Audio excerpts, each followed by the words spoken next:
Hi everybody and welcome back to Dispatches from Shedquarters. I'm your host Mike Lutz and this is your co-host Mr. Alexander Keiths. So cheers everybody. So I hope everybody had a good week.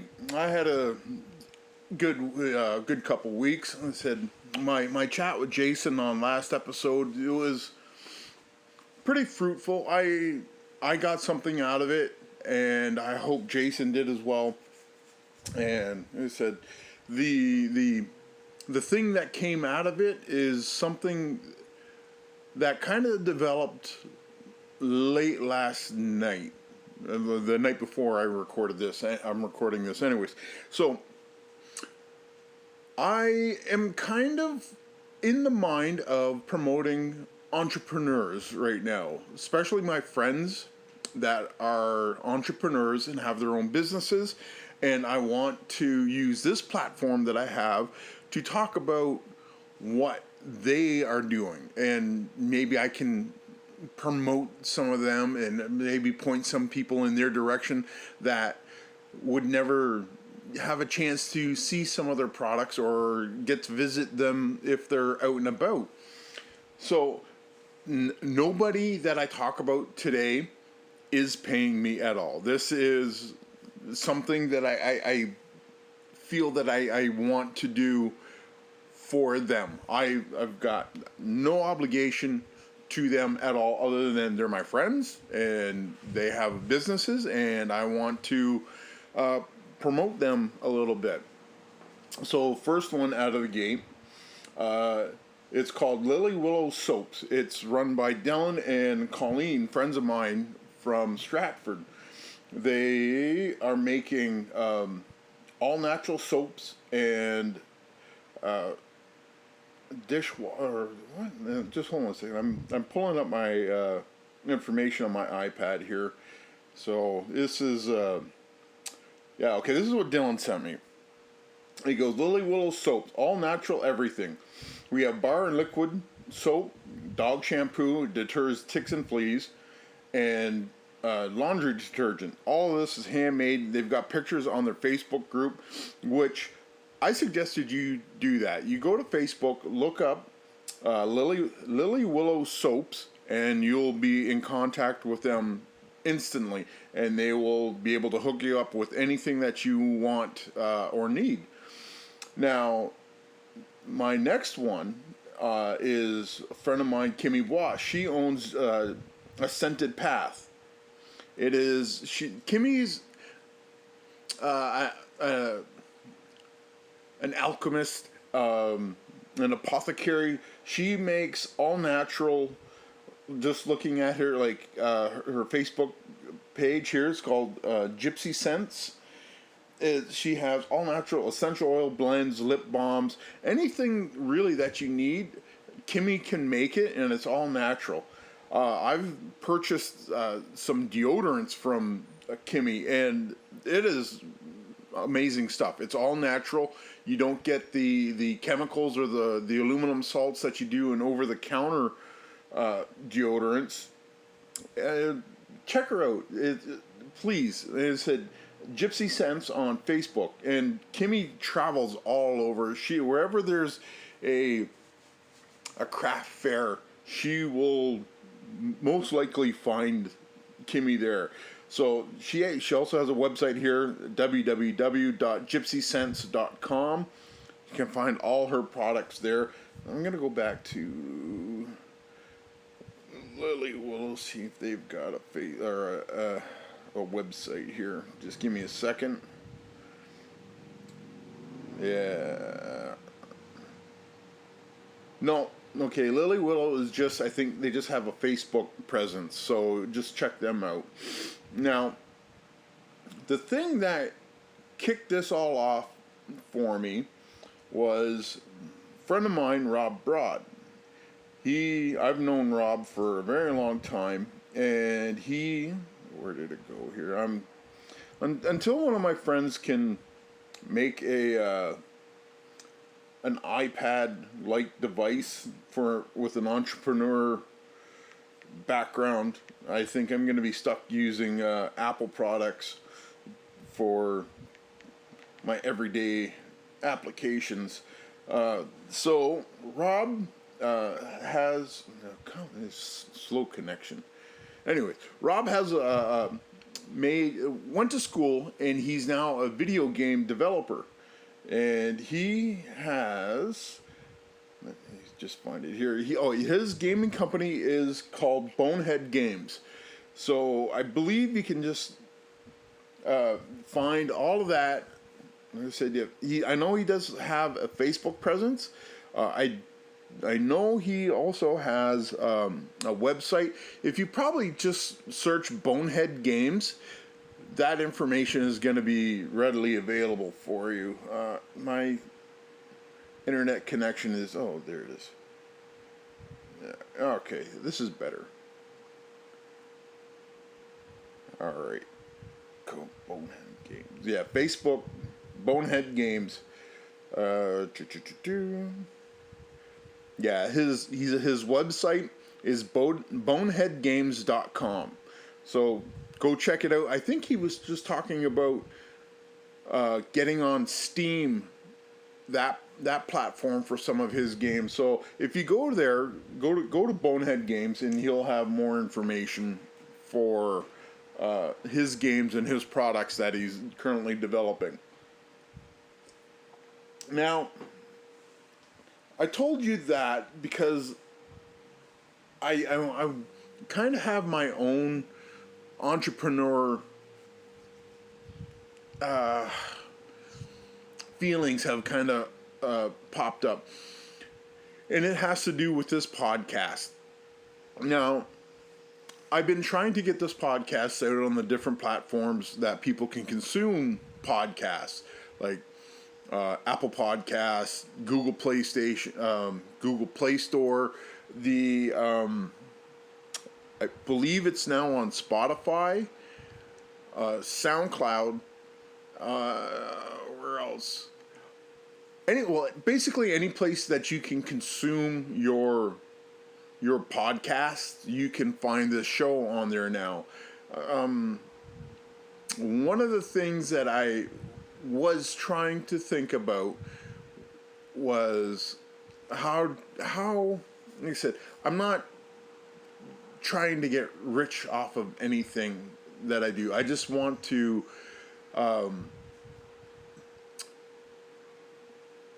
ease the pain a little bit. Like I said, this is it's not a pain. This is something that I really look forward to. So what I have done is that I've started up a Patreon page. This podcast will always stay free. This is going to be a free podcast forever.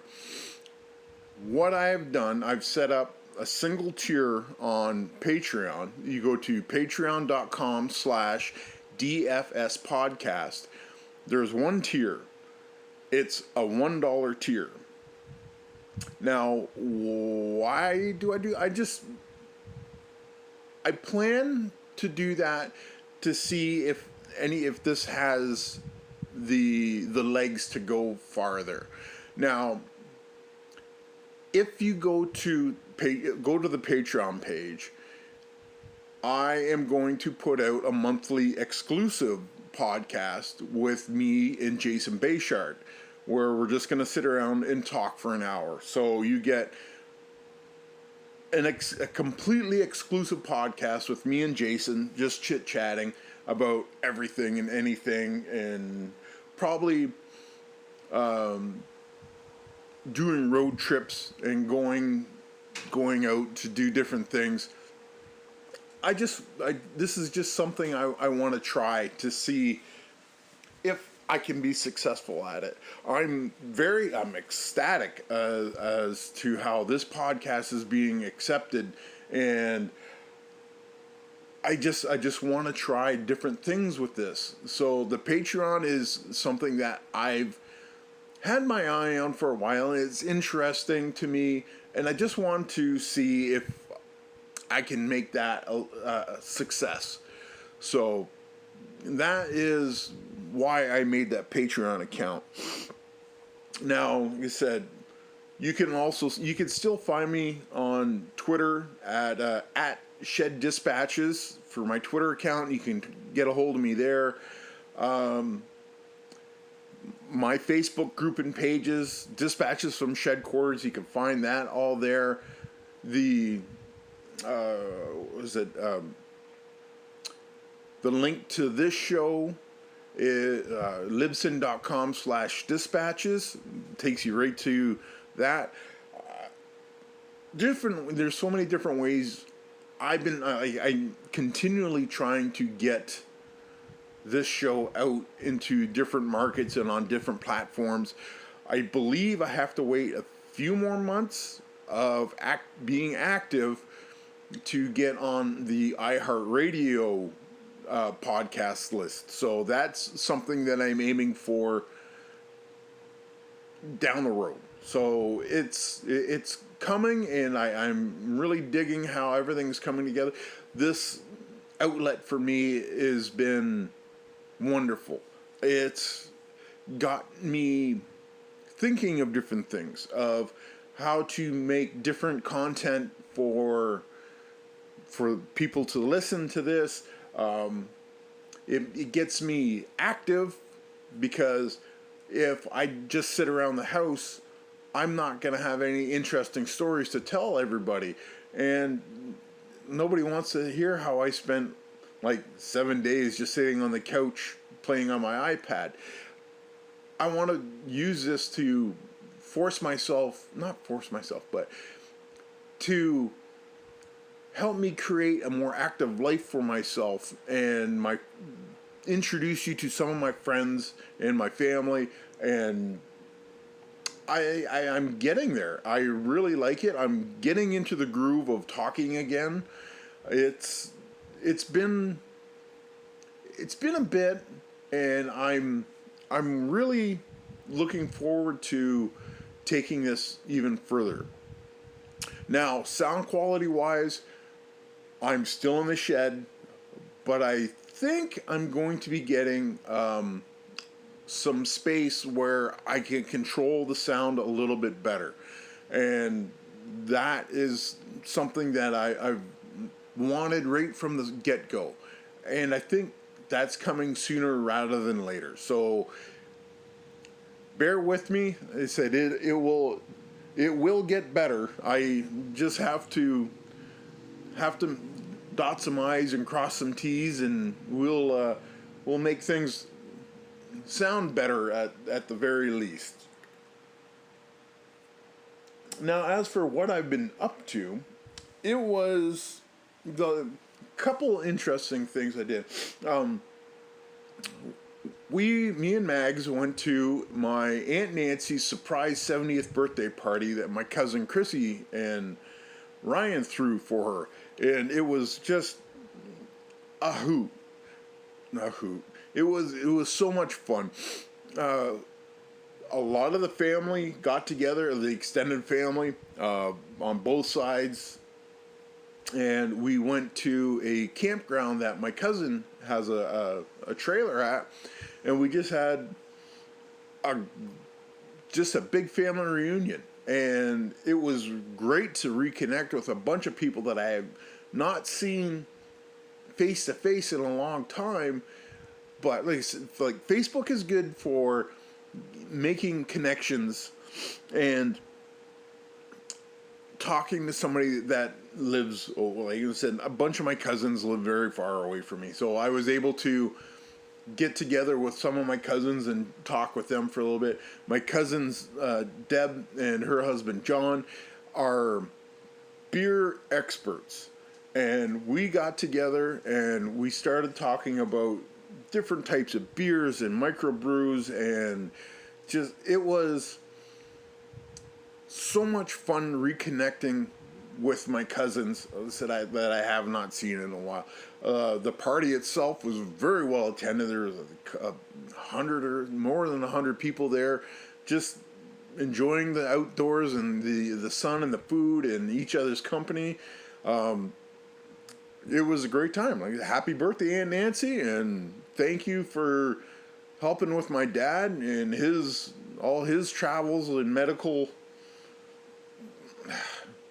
his medical issues that he said he's really appreciative of his sisters taking care of him as best they can and helping him along. What else did I? Oh, yes, I went to friends of mine, Ron and Mandy's. They are in the process of renovating their backyard. They've already completed phase 1 of a giant deck build on the back of their house. Well, phase 2, I was just happening to be on Facebook, and I noticed a mutual friend of ours, Jen Hurst, had posted a picture of another part of the back deck, and Jen posted something about, well, who's coming out for the challenge? And I was just like, what challenge are you talking about? And she replied, we're taking this deck down today. And I really had nothing planned for the day, so I took the trek out there and I helped them dismantle this deck, which was held together probably by about 5,000 wood screws. This was just a solid mass of wood and wood screws. I think we had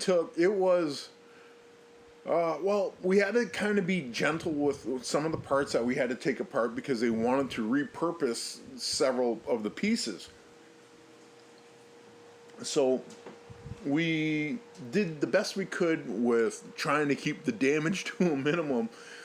And I think it was like 5 hours of taking this deck apart, and it was just, parts of it fought us tooth and nail, and then other parts just seemed to fly off. But once we got the deck pretty much, like, the majority of it dismantled and moved away from the house, Ron had noticed that there was a hole in the wall that he had never seen before. So upon further investigation, it was about 1.5 feet deep right through his foundation. Come to find out, this used to be the old vent stack for the old oil furnace that was in that house. They didn't patch the hole. They just shoved it full of insulation and then built the deck to hide it. So Ron sat there and he goes, well, this explains why parts of the basement are cold and there's mice in the house. So it's just like, what the hell were these guys thinking? It was one of those things where, like, the more you open something up, the more you find wrong. And this was about as wrong as you're going to get when you have a giant hole in the foundation of your house that's exposed. And just, it was mind-boggling to look at this thing and think that these guys thought this was a proper fix, just to shove it full of insulation and build a deck around the hole. It was baffling. Like I said, the next day Ron had sent me a picture of how he had patched it, like he shoved the hole full of bricks and then he's just filled up the gaps with hydraulic cement. It was just one of those things where when you start doing home renovations, you just like, what fresh hell am I going to find when I start pulling stuff away? And that was something that just nobody expected, and it was just like, this is far too ridiculous to be real. But it was 100% real, and it just like, how can you do that to somebody? And nobody knew, and it was just terrible. But it was a good time getting that deck taken down. It was hard, sweaty work because it was hot. And there's really no shade in that backyard. And just everybody's drenched in sweat and dehydrated. But they said Mandy and Ron kept us full of water and watermelon and drinks. And they said after a while we finally got it all taken down and all cleaned up. And the second phase is gonna look really nice. The first phase is, they call it the Oasis, and it is a sitting area, and they move their hot tub over to it. It's just a gorgeous, gorgeous spot.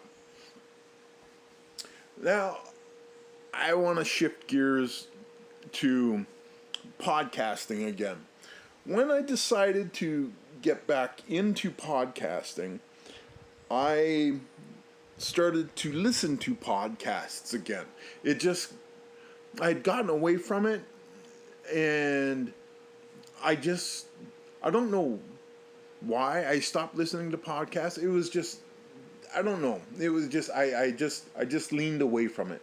But now that I'm back into this, I have gotten deep into podcasts and podcasters, and I'm discovering some great shows. Now, one of the shows that I've always enjoyed because of the information that he puts out is the Joe Rogan Experience. It is, to me, it's the pinnacle of podcasting because you get to sit there and have a conversation with somebody for at least 3 hours, and you get to discover all kinds of new things. And I really enjoy this. When I got back into it, I loaded up the Rogan podcast, and one of the interviews caught my eye. And it was an interview he did with Bob Lazar. Bob Lazar has an interesting history, and there's a little bit of story that goes along with it. Now, once I saw and listened to that interview with Bob Lazar, right around the same time on my Netflix account, I found a documentary about Bob Lazar.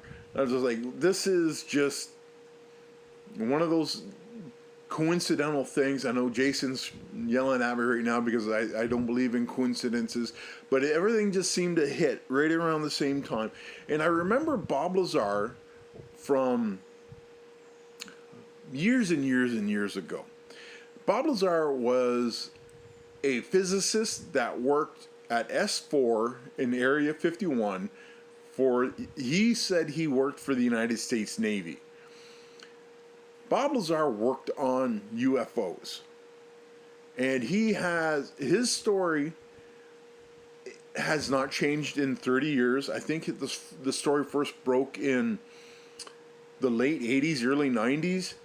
And Bob Lazar had hands-on working UFO alien technology from an alien culture, and I don't doubt any of what he says about that. I firmly believe he actually worked on UFOs, and his story is amazing. He like I said, his schooling, he started at MIT, Caltech. He worked for Los Alamos Labs. Then he was recruited from Los Alamos to go work in Area 51 at S4. And I believe him. I believe there's more life out in the universe than just on this planet. And I tend to believe that while there's not been, there's probably been contact, but not in the way that you hear about where people like get abducted. I don't disbelieve abduction, but some of the credibility is kind of wanting.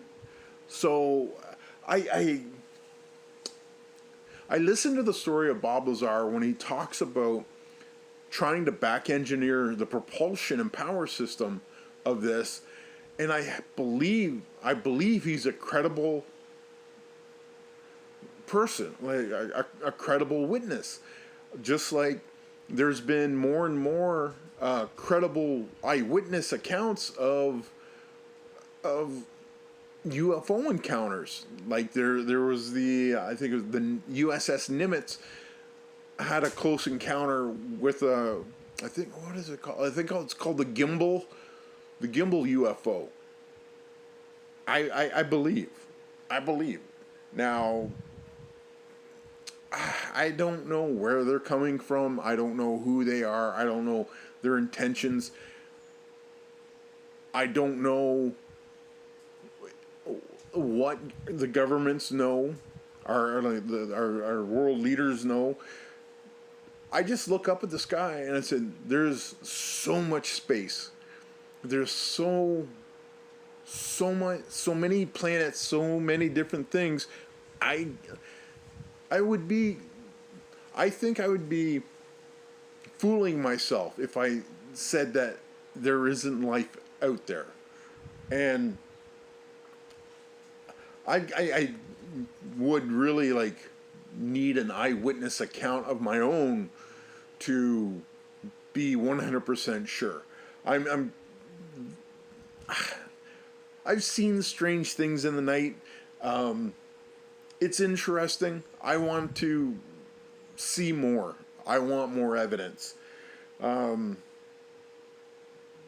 don't know what everybody else thinks. If, like I said, go to the Facebook group and, like I said, if you had an opinion on UFOs or alien cultures or stuff like that, leave me a message. And like I said, I would love to have a conversation with anybody about their take on aliens and UFOs. It's just a fascinating subject to me, and I would love to talk to you more about it.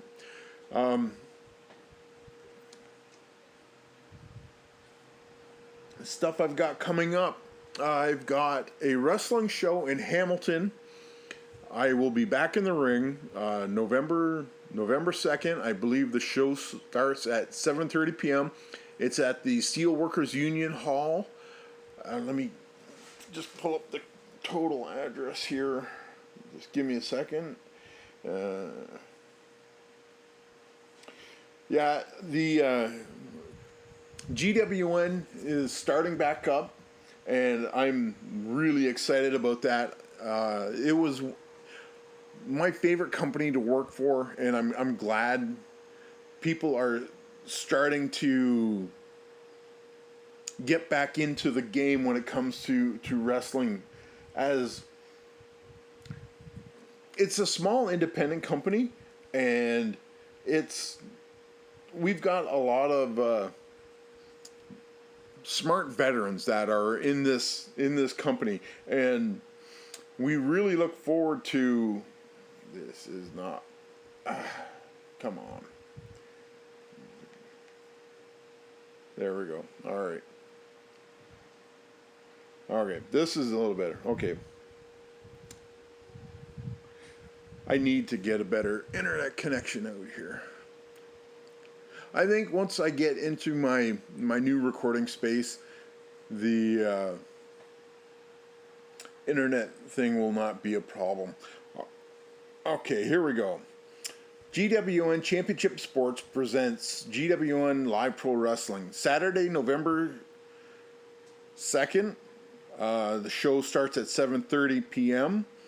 United Steel Workers Center, 1031 Barton Street East, Hamilton. Now, there is a Facebook event, so of the same name, GWN Championship Sports Presents. So if you go there, they'll have all the ticket information. I can't see where that is right now, but if you are interested and you're in Hamilton around that time, come out to the show and come up and say hi. Well, gladly meet you, and you can chit chat about anything you want to talk about. But yeah, go check it out. GWN Championship Sports, November 2nd, 7:30, the United Steelworkers Hall in Hamilton, Ontario. I think that's going to wrap it up for today. I really can't think of anything. I hope everybody's having has a good week. Again, please check out my Twitter at Shed Dispatches, Facebook page and group Dispatches from Shedquarters. You can find everything there. Please check out my Patreon, patreon.com/DFS podcast. And thank you very much. This has been Mike Lutz, and you've been listening to Dispatches from Shedquarters.